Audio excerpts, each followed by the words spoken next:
Hello, thank you for joining us here for week 3 of this video blog, following us along on Mascot's journey and our training progress.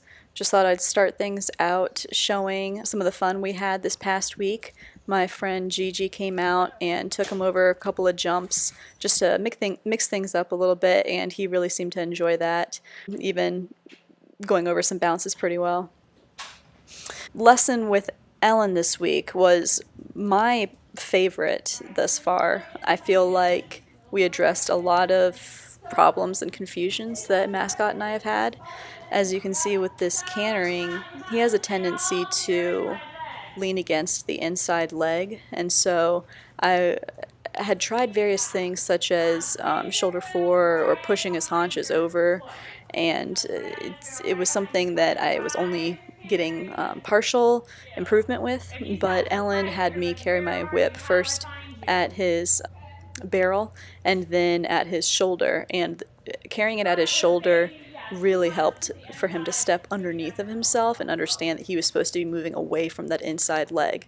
So I was very pumped about that, and it felt like it was a good connection for both of us. Our trot work I'm very pleased with our trot work.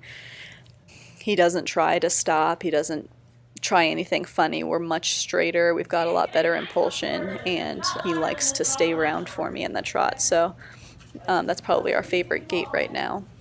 In the walk, I didn't include any film of his walk this week, but I'm going to be working this upcoming week on creating more impulsion in that walk and having him have a bit more self-carriage, because it seems like he's on the verge of wanting to stop for the majority of his walk.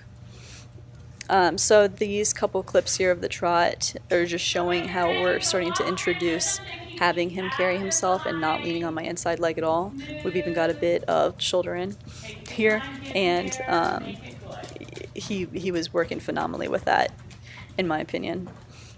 Cindy came out on Sunday and got to ride her boy.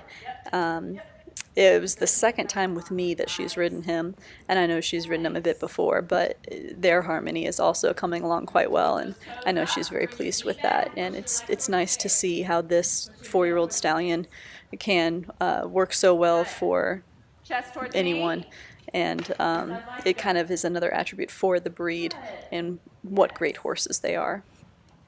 So stay tuned for next week. I don't know what else to say.